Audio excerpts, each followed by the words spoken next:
merci d'avoir accepté de faire cette interview. Merci à toi. Donc, tu es actrice, vidéaste et tu es metteur en scène. Tu as déjà réalisé un film en 2018. Qu'est-ce qui t'a donné envie de faire du cinéma ? Qu'est-ce qui t'a donné envie d'être actrice ? Actrice, je sais plus, juste à part faire rire les gens et attirer l'attention, je sais pas, mais il y a un truc, j'aime beaucoup l'idée de déguisement, de travestissement, c'est... De jeu, de jeu aussi, d'endosser plein de rôles, enfin, comme tous les gens qui veulent faire ce métier-là, je pense. Et après le cinéma, je sais pas, j'ai grandi dans une famille où l'image et l'esthétique est hyper importante et tout passait par les images. Enfin, ma mère étant un peu illustratrice, etc., ça passait par ça. Mon père graphiste, enfin, c'était vraiment...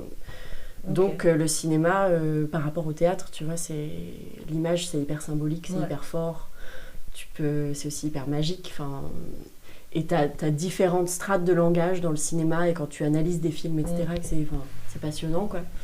Et je crois que pour tout ça, le cinéma, c'est un peu une fabrique à rêves qui forcément t'as envie d'y aller. Et pour ceux qui ne savent pas, tu peux expliquer un peu le rôle du coup de metteur en scène ? Le rôle de metteur en scène, le truc, c'est que ça a été beaucoup repensé. Ça dépend des époques. En fait, on va voir... le théâtre, surtout. Théâtre, tu vas voir metteur en scène, ça va être un peu genre regard omniscient, un peu genre le dieu qui dirige qui dirige ses comédiens, un truc hyper détaillé, un truc hyper... c'est lui qui a les rênes du truc, etc. Et les comédiens, ils exécutent et tout. Et je trouve que... ça fait longtemps qu'on se dit qu'il faut qu'on sorte de ça, même si ça perdure, tu vois. Et metteur en scène, moi, je vois un peu plus comme un genre de chef d'orchestre. Ouais, voilà. Complètement. Et tu vois, qui redirige un petit peu... moi, ce que j'aime bien, c'est créer en collectif, créer au plateau, que chacun apporte ce qu'il est et ses propositions, etc. Et qu'après, le ou la metteur en scène vienne un petit peu rediriger les trucs, etc. Mais que ce soit un truc collectif et que tout le monde soit au même niveau, quoi. Que ce soit horizontal le plus possible, quoi. Et du coup, tu es astrologue et tarologue. Ouais. Est-ce que tu peux nous expliquer en quoi, du coup, consistent ces deux professions ? En quoi consistent ces deux professions ? Alors, moi, j'ai mis beaucoup astrologue parce que sur Instagram, il n'y avait pas tarologue. Donc, j'étais un peu, à défaut, obligée de... Non, ils n'ont pas mis tarologue, ils n'ont pas mis cartomancien, cartomancienne, ou j'en sais rien, j'aurais mis art divinatoire, un truc comme ça, tu vois, un peu plus large. Donc, j'ai mis astrologue, et parce que je fais aussi des thèmes astro. Mais il est vrai que je maîtrise quand même un peu plus, on va dire, l'artisanat ou l'art du tarot que de l'astrologie pour l'instant, qui est une science assez exacte. Et il faut quand même, ça demande quand même un certain nombre d'années d'études un peu poussées. Je trouve que c'est les astrologues et tarologues, ça se complète. Je crois que ça va très bien ensemble. Où est le rapport, en fait ? Il paraît assez évident, mais en fait, c'est pas si facile à expliquer. Où est le rapport ? En fait, une tarologue, elle va forcément aussi faire un peu d'astrologie ou pas forcément En fait, dans le tarot, il y a une grande part aussi... il y a beaucoup de choses qui se mêlent, mais il y a aussi une grande part de psychologie, un peu. Donc, le tarot, c'est un art divinatoire. C'est un artisanat, c'est un outil qui permet de faire le pont entre, on va dire, les humains et puis leur psychisme et aussi tout ce qu'ils ne peuvent pas s'expliquer. Quelque chose qui est un peu... Tu sais, on dit souvent il y a 5 éléments, etc. T'as l'eau, le feu, et t'as l'éther. T'as tout ce que tu peux pas... Tout ce qui est pas préhensible, tout ce que tu peux pas toucher, tout ce que tu peux pas expliquer. Et en fait, le tarot, c'est vraiment un outil qui, depuis très longtemps, parce que on peut pas remonter à quand exactement ça a été créé, c'est-à-dire... en fait, ce qui est passionnant, c'est que c'est quelque chose qui est en mouvement permanent. Et donc, on peut pas retracer quand est-ce que ça a été créé, etc. Parce qu'en fait, ça prend des formes à chaque fois différentes. Ça prend des images tu vois, différentes. Et en fait, ça s'est adapté à chaque culture et à chaque temporalité, à chaque époque. Ok. Donc, il y en a qui disent que ça remonte à l'Égypte. Il y en a avant, tu vois. Donc, ça peut être 2000, 5000 ans avant Jésus-Christ. On ne sait pas. Et il y a un tarot pour chaque pays ou pas du tout, c'est le même Eh ben non.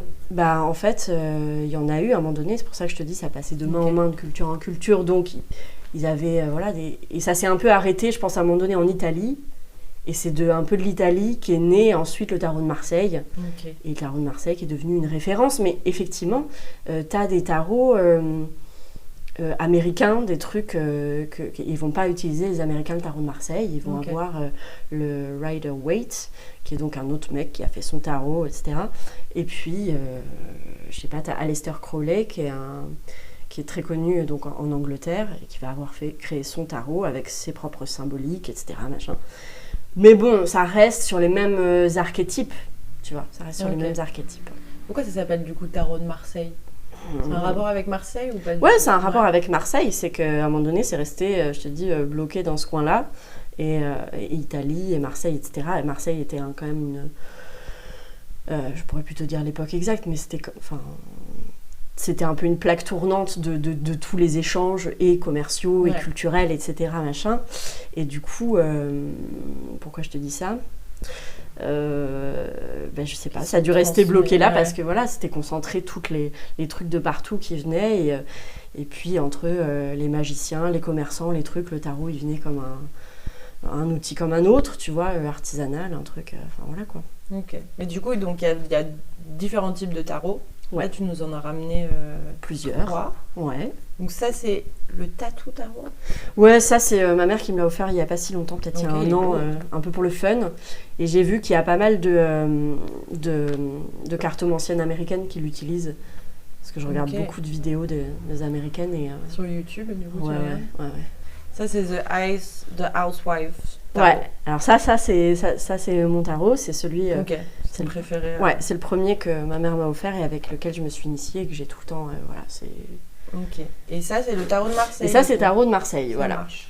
Donc c'est ta mère, en fait, qui t'a initiée au tarot. Bah, en fait, ouais, c'est elle qui a, on va dire, donné l'impulsion, tu vois, en me mettant ça à chaque fois entre les mains. Mais, comment dire, elle m'a jamais rien appris, par contre, dessus. T'étais curieuse, en fait, de voir... Mais même pas, en fait. Elle a même déjà pas tiré les cartes déjà. Bah, en fait, petite, ouais, moi je la voyais tirer les cartes à ses amis tout le temps et tout quand j'étais petite et en grandissant, etc. Mais moi je lui ai jamais demandé et elle m'a toujours dit non, ça il faut quand même que tu grandisses. Je te le ferai à partir de 18 ans, elle me disait. Et donc voilà. Voilà. Du coup je lui ai jamais trop redemandé parce que c'était un truc un peu mystérieux et qui finalement me faisait un peu flipper aussi. Tu vois, je me disais ça doit être vraiment du sérieux, mon gars. Si on commence à aller là-dessus, c'est que ça doit pas rigoler. Je vais pas y aller tout de suite, effectivement. Ça a l'air un peu dangereux, tu vois. Ouais. Et c'est un rapport avec la voyance ou pas du tout ? Ouais, c'est les arts divinatoires. Les arts divinatoires, en fait, c'est tous les outils qui vont me permettre, comme je te disais, de faire le pont entre notre degré de conscience... je sais pas lequel. notre troisième œil ou nos petites antennes et donc art divinatoire ça peut passer donc par n'importe quel média, donc soit tu utilises les cartes, soit tu utilises la chiromancie, donc les mains, soit tu utilises la boule de cristal, ça reste quand même très mystérieux, enfin bon c'est comme dans Harry Potter, ou alors tu lis le marc de café. Toi t'as un pendule. J'ai un pendule, ouais, mais je sais que le pendule c'est une discipline à part entière et du coup moi j'utilise juste avant les tirages pour savoir un peu si c'est si le champ est ouvert à ce qu'on fasse ça à ce moment-là, si c'est ok ou pas. C'est un peu genre ma porte d'entrée. Tu dois être dans une atmosphère quand même quand tu tires les cartes. Ah ouais, t'es obligé. Et c'est pour ça que moi j'aime bien le faire en live avec les gens plus qu'au téléphone ou plus que par visio. Parce que ce qui est intéressant dans le tarot, c'est que tu te connectes. Ouais, c'est qu'il y a des flux qui passent, c'est que... Donc, ouais. Et donc le pendule, ça sert à quoi ça sert à m'autoriser ou pas à faire un tirage. Ok. Parce que par exemple, si tu as un client qui vient, parce que Ouais. du coup, je ne l'ai pas dit, mais tu as ouvert ton Insta qui s'appelle Luckiness, Ouais. où on peut du coup faire des consultations live ou téléphoniques. Ouais. Et toi, quand tu as un client qui vient pour faire une consultation de tarot, mais tu le sens pas, tu peux lui refuser? Honnêtement, ça m'est jamais vraiment arrivé. C'est-à-dire, ce que tu peux te dire, c'est... et ça, t'as pas forcément besoin du pendule. Tu vois que la personne est dans un état particulier. Ouais. Tu le ressens tout de suite. Et puis toi, voilà, avec le pendule, en fait, ça va juste vérifier que oui, effectivement, les vibes sont un peu électriques. Bon, est-ce qu'on fait avec ça ou pas quand même? Et là, tu sais qu'il va juste falloir déjà te protéger un peu plus de départ. Et puis, voilà, c'est toi qui choisis si tu fais avec ça ou pas. Moi, en vrai, j'ai jamais eu des trucs qui m'ont mis à terre, des énergies qui m'ont mis tellement mal que j'étais en mode, ouais, non. Par contre, il y a des fois où tu fais pas forcément toujours attention, où t'es pas forcément toi-même hyper réceptive au début. Et par contre, tu le vois à travers les cartes après. Ouais. C'est-à-dire, tu n'avais pas forcément fait gaffe. Et puis, dans les cartes, tu dis, ouais, ok, putain, ouais, là, c'est chaud. Comment on va tourner les choses pour que... c'est pas que tu as envie de dire que du positif aux gens. Ouais. Mais c'est que par contre, voilà. Et en même temps, t'es pas là non plus pour leur dire des trucs qui vont les mettre trop mal et puis leur dire, excusez-moi, vous allez avoir un accident. Enfin, ouais. Et t'es capable, ça, de le voir avec les cartes, justement? Parce qu'on dit souvent, le cliché, ça va être tu vas mourir dans 10 ans, tu vas avoir une maladie, tu vas rencontrer l'amour. Est-ce que tu peux être aussi précise par rapport à ça quand t'as un client en face de toi? Tu vois ce genre de choses dans les cartes? Je pense que c'est tout à fait possible. Et je pense qu'il y a plein de gens qui aiment bien travailler comme ça. Et il y a beaucoup de clients qui aiment bien aussi qu'on leur présente les choses de cette manière-là. C'est pour ça qu'il faut parler avec eux avant, là-dessus. Moi, j'avoue que dans mon éthique, entre guillemets, parce que je trouve que c'est important quand même de réfléchir à ça, j'ai pas envie d'être là pour détenir une vérité et me placer au-dessus comme quelqu'un, comme une sachante par rapport à la personne qui est en face, et de lui dire, moi, j'ai des secrets que tu n'as pas, et je sais qu'à telle date, etc. Donc, comme tu me payes, je vais pouvoir te dire qu'à telle date, nani.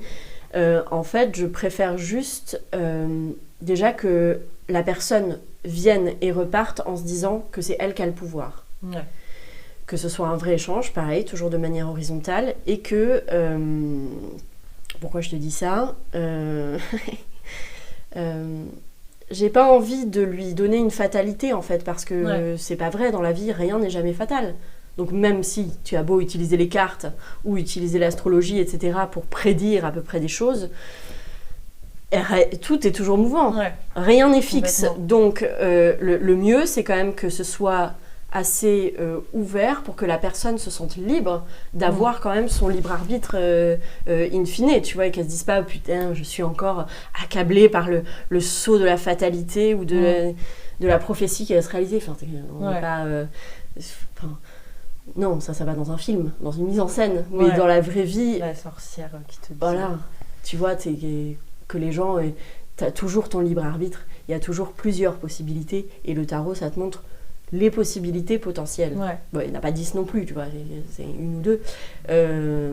Mais au moins, la personne se dit « Ah, j'ai quand même le choix. » Bah oui, on a le choix. Encore du coup, la personne, elle vient avec une idée précise, une question où elle veut obtenir une réponse tout de suite ou justement, elle se laisse plus guider, c'est toi qui va lui donner des infos qu'elle n'a pas forcément demandé, tu vois.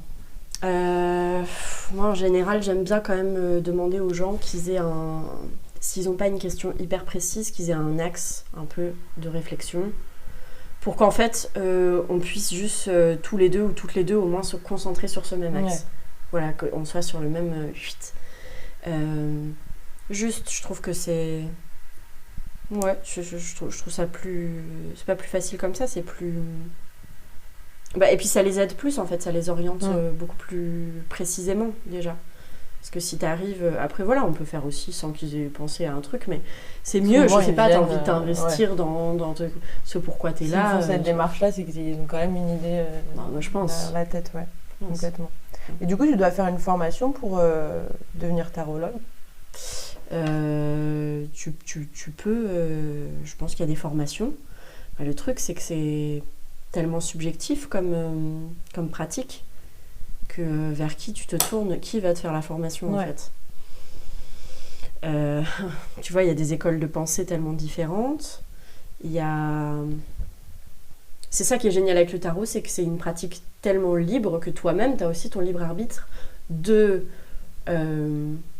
l'apprendre de la manière que tu veux. De l'apprendre de la manière que tu veux, de lire de la manière que tu veux. Donc je sais, c'est très subjectif, mais c'est ça qui est hyper intéressant. C'est ça qui est hyper beau et poétique, c'est que chacun va avoir une lecture différente, et je trouve que de garder cette liberté-là, c'est hyper important aussi. Alors, donc, moi j'ai appris en autodidacte, et j'ai appris avec quelques bouquins qui sont écrits par des gens, donc, mais tu vois, pour qu'il y ait plusieurs sources, et croiser les sources, et je ne me verrais pas faire une formation, ou alors il faut que j'en fasse 10 avec des gens différents, et qu'après je recoupe les données, et que je fasse ma sauce. Mais ce qui est important, et ce que je trouve super cool, c'est justement de pouvoir faire un petit peu sa sauce, et de lire la symbolique différemment, de partir sur plus du spirituel pour certains. Je trouve que cette liberté-là, elle est belle, et il faut la préserver, quoi. Donc, complètement. Mais oui, on peut toujours faire des formations. Ouais. Et tu penses qu'il faut avoir un don pour être astrologue ou tarologue, ou n'importe qui justement peut... Tu m'as déjà... Par exemple, parfois pour la voyance, on dit qu'il faut avoir un don. Déjà, je pense que les gens, ils adorent se dire que pour plein de choses, il faut des dons, comme pour l'art, par exemple. Aussi, ça rassure, ça facilite les explications. Ça se dit, y a des gens, ils peuvent aller là-dessus, ou d'autres, ils peuvent pas. Moi, je crois pas trop aux dons. Il y a un truc qui est très difficile en ce moment, c'est qu'un peu tout le monde, justement, se dit soit artiste, ou se dit tireuse de tarot, ou machin. Donc, c'est vrai que ça peut être aussi, de l'autre côté, un peu énervant. Oui, il faut quand même avoir des aptitudes. Alors, des dons, non, parce que je pense pas que ça te vienne des mains de Dieu comme ça, que ça tombe dans ton berceau. Il faut quand même avoir des aptitudes, il faut avoir certaines réceptivités. Oui, ça, c'est sûr. Après, le truc, c'est que c'est comme les arts. C'est la pratique. C'est la pratique. Et je pense qu'en fait, c'est juste qu'on n'est plus habitué, à notre époque, à se mettre en lien avec ces dimensions et ces niveaux de conscience-là. En vrai, je pense que, et c'est sûr, tout le monde a la capacité de se brancher sur ces ondes-là. C'est juste qu'on n'est plus habitué à faire marcher cette espèce de troisième œil, ou d'antenne, ou de truc. On n'est plus habitué, mais je pense que si on était beaucoup plus au contact de la nature, etc., et des astres comme l'étaient nos anciens, ça nous paraîtrait des choses évidentes, en fait. C'est pas des secrets complètement que quelqu'un va réussir à voir, et toi, jamais. Je pense que c'est vraiment juste, il faut se brancher dessus. Et du coup, par rapport à l'astrologie, non, l'astrologie, c'est pas avoir un don que d'être astrologue. Voilà, l'astrologie, c'est vraiment une science, moi je trouve que c'est une science exacte. Donc c'est un peu comme la météo, tu vois. T'as des éphémérides, des trucs, tu peux dire des choses très très exactes aux gens avec l'astrologie. Et ça, pour le coup, j'aimerais bien faire une formation, ou plusieurs formations plus poussées dessus, parce que il faut être exact, quoi. Et ça peut vraiment aider les gens, je pense, qui ont des inquiétudes ou des questions super précises, justement. Ça peut t'aider et voilà. Et comment t'expliques le succès de l'astrologie, par exemple, en ce moment, auprès du grand public? Parce qu'en ce moment, je trouve que les gens en parlent énormément. Oui. Après, je me dis, est-ce que c'est parce que c'est nos algorithmes et notre cercle d'amis qui fait qu'on est toujours sur... Soit en se disant, putain, c'est un truc mondial. Mais bon, en vrai, oui, je crois que c'est un peu un truc mondial. Donc, c'est un truc de ce qui nous arrive en ce moment, c'est sûr. Tu penses que c'est parce que la période, elle est plus compliquée, que les gens, justement, ont besoin de se reconnecter avec ce genre de choses? Et de se reconnecter à tout ce qui est discipline un peu paramédicale, parapsychologique, etc. Ça, c'est sûr. Comme ça a une dimension un peu mystique, tu vois, c'est un peu des bails de... C'est un peu comme les sectes, les trucs spirituels, les trucs de gourous. Quand on est en grand questionnement, dans des époques de grand questionnement, on a toujours besoin de revenir à ces choses-là qui nous rassurent, qui nous apportent des réponses, là où on n'en trouve plus dans les choses tangibles, c'est sûr. C'est évident, mais oui, il y a une mode, en fait, qui peut être un peu énervante, parce que comme tout, ça devient très vite très commercial, tout le monde se dit machin. T'as bien vécu le confinement? Pareil, c'était très mouvant, c'était jamais pareil. C'est ça qui était intéressant à vivre, c'est que c'était tout le temps hyper fluctuant. Et comment tu t'adaptes à ça? Et par exemple, voilà, en fait, j'ai décidé de commencer cette activité-là et de l'officialiser genre cet hiver parce que j'ai remarqué que moi, dans cette période, ça m'avait beaucoup aidée. Ouais. C'était vraiment genre un pilier, c'était un truc auquel me raccrocher, c'était un truc où le peu de rencontres que tu fais quand tu fais des rencontres avec des gens dans cette période, etc., bah, le tarot, ça t'aide beaucoup à savoir à qui t'as affaire, vers qui tu dois te diriger, vers qui tu dois... Ça m'a beaucoup aidé à pas perdre mon énergie dans un moment là qu'on vit où justement, si tu peux garder ton énergie un peu intacte et un peu la plus légère et positive qui soit, et ben le tarot, moi, m'a aidé à faire des choix sur des gens aussi, sur des contextes, des trucs qui valaient mieux que j'évite ou que je creuse, tu vois. Ouais, je dis pas que c'est parfait, je dis pas toutes les réponses, mais ça m'a quand même grandement aidé. Ouais. Parce que du coup, tu te tires les cartes toi-même. Ouais, je peux pas m'en empêcher. Tu m'étonnes. C'est clair. Non, pas souvent. Enfin, pas souvent. Ça dépend parce que comme je suis aussi un peu obsessionnelle, quand je suis dans une phase obsessionnelle, oui, je peux le faire. Je m'en fous, je culpabilise pas. Je sais que je suis en train de faire n'importe quoi, juste. Donc, je sais que je vais pas prendre mes réponses au sérieux. Mais normalement, dans les temps où je suis un peu plus tranquille, non, je fais ça une fois, allez, tous les 6 mois. Tiens. Okay. Du coup, tu vas pouvoir nous montrer un peu tes cartes. Alright. Tu veux plutôt, du coup, celui-là ouais. Le tarot de Marseille. Ça dépend ce qu'il faut montrer. On peut utiliser. Déjà que tu nous expliques un peu les cartes, parce que moi c'est vrai que j'y connais rien. Je crois que je me suis jamais fait tirer les cartes. C'est vrai ? Non. Mais tu vois, dans l'époque dans laquelle on est. Donc je me permets de les. Bien sûr. Donc là il y a le pendule. Ouais, tout à fait. Tu peux le prendre, t'inquiète. No worry. Voilà. Donc ça, c'est ce qui va me permettre de rentrer en transe. Ok. Non, mais c'est ce qui permet, en gros, donc je le tiens pas tout à fait comme ça, mais de rentrer dans l'autre dimension, on va dire, de savoir si c'est plutôt favorable. Donc, en gros, voilà, je le laisse faire sa vie. Il faut que ça bouge. Il faut que ça bouge. Quand c'est vertical ou que ça va dans les aiguilles, dans le sens des aiguilles d'une montre, pour moi, ça veut dire que c'est ok. Genre, la voie est ouverte, il y a no side. Voilà, et donc, quand il va à l'horizontale ou à l'opposé du sens des aiguilles d'une montre, Tu réfléchis. Je réfléchis pas, mais je me dis, bon, alors... ok, on se lance dans un... Parce que tu peux pas, après, les gens... T'as quand même un truc hyper intuitif et un peu, il faut quand même le dire, un peu compulsif quand t'as une réponse, quand tu attends une réponse, c'est que t'as pas envie non plus d'attendre 1 voire 2 semaines pour avoir ton truc. Ouais. Tu vois, donc, tu peux pas trop dire aux gens, en plus, qui payent, etc., qui peut-être pour certains se sentent un peu vulnérables à ce moment-là et tout, leur dire je suis désolée mais là vraiment je le sens pas, donc ça va leur faire peur encore plus. Plus, je te dis pas la nuit qu'ils vont passer. Ouais. Tu vois, tu sais pas comment les gens ils vont aller. Tu peux pas les laisser comme ça en fait. Tu peux pas les laisser comme ça sur le bord de la... Non mais c'est vrai. Ouais, totalement. Donc voilà, donc ça c'est la première phase. Voilà. Donc là on a les 78 lames, donc c'est beaucoup. C'est 78 cartes. Ouais. Okay. Donc tu as ce qui s'appelle les arcanes mineurs et les arcanes majeurs. Avant, je faisais que avec les arcanes majeures, c'est celles qu'on connaît le plus dans l'imagerie du tarot, à savoir l'étoile, la lune, le diable, etc., la mort. Et du coup, maintenant, j'essaye de préciser avec des arcanes mineurs. Le truc, c'est qu'il y en a tellement... voilà, je te dis pas le nombre de combinaisons que ça fait, en fait. Ouais. Mais les arcanes mineures vont être vraiment vachement plus précises et te donner des petits hints sur est-ce qu'il s'agit plus de quelque chose de l'ordre du professionnel, est-ce qu'il y a de l'amour là-dedans, est-ce qu'il va y avoir du fight, du conflit, est-ce que ça va être c'était trop dans ta tête, est-ce que machin. Pour revenir au tarot, ce que je fais, c'est que je bats les cartes, je les mélange et ensuite je les dispose toutes. Donc je commence qu'avec les... Là j'ai pas fait le tri là. Mais je commence qu'avec les arcanes majeures. Et je dispose toutes les arcanes devant la personne. Okay.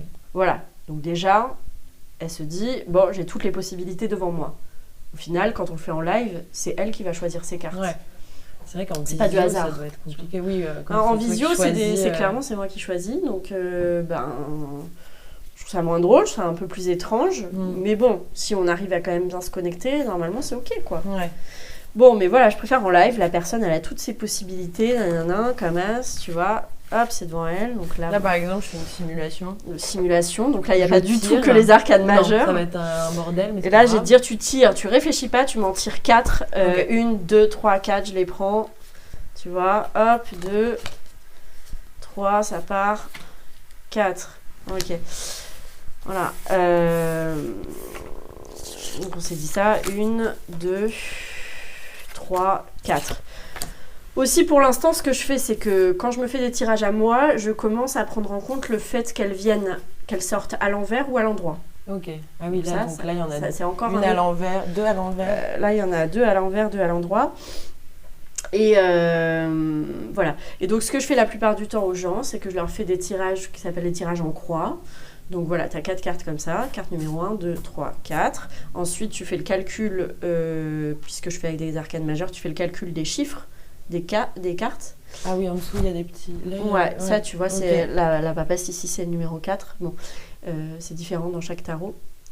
Et tu calcules, tu fais la synthèse, et donc ça te donne... la somme de ça te donne la carte de synthèse. Ok. La carte dans de le paquet. Voilà, donc carte de synthèse, ça va être la 5e carte ici au milieu de la croix. Okay. Et c'est ce qui va être à peu près la réponse à ta question. C'est ce qui va sum up un peu tout le truc. Donc voilà, donc ça c'est en position 1, c'est ce qui t'est favorable, ce qui va dans ton sens, ce qui te représente là dans le présent. Normalement en numéro 2, c'est ce qui te vient en obstacle, ce à quoi il faut que tu fasses attention. Mais ça peut être aussi que ces deux-là fonctionnent ensemble en miroir et qu'elles te représentent toi en ce moment. Ok. Ça dépend, c'est voilà. Quand tu arrives à la carte numéro 3, c'est la carte qui te conseille. C'est le conseil qui t'est donné. Et tuer mes copines avec un couteau. Seven of Swords, le 7 d'épée. Ouais, c'est vrai que c'est pas joyeux. Le 7 d'épée, c'est la carte par excellence des trahisons, de choses qu'on te cache, de choses qui se passent derrière ton dos. Voilà, je vais pas faire ça, ça dépend de la conjoncture du tirage. Et donc à l'envers, ça veut dire qu'effectivement, potentiellement, c'est vraiment pas cool là ce qui se passe. Voilà. Bon, donc là, on l'a fait aléatoirement, donc ça ne veut rien dire. Très clairement, donc voilà, la carte conseil, c'est genre peut-être, tu vois, fais attention à l'un. Pour arriver là, au résultat, si tu suis le conseil. Donc là, le tirage est complètement twisté, parce que ça fait pas beaucoup de... Oui, là, toi, tu vois ça. 3 of Cups, les 3 de coupe.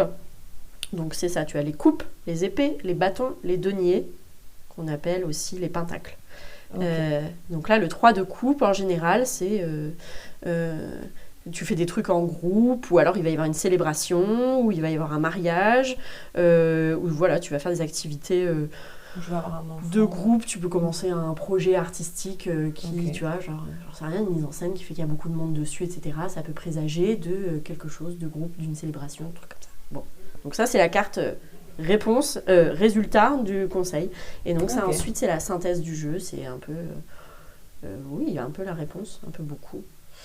Voilà, donc ça se passe comme ça. Et ensuite, les gens, s'ils veulent, on précise certains trucs qui vraiment les tarotent, parce qu'il y a toujours un moment donné où il y a un truc, tu te dis « Attends, je comprends pas, là, si ça veut dire ça veut dire que quand tu te poses une question sur quelqu'un, souvent les gens, ils viennent, c'est l'amour professionnel. » Voilà, pas 36 000 trucs. Et les questions basiques, ça va être est-ce que je vais avoir un travail dans les prochains jours, est-ce que mon amoureux me trompe, par exemple. Est-ce que tu peux répondre à une question comme ça? Ouais.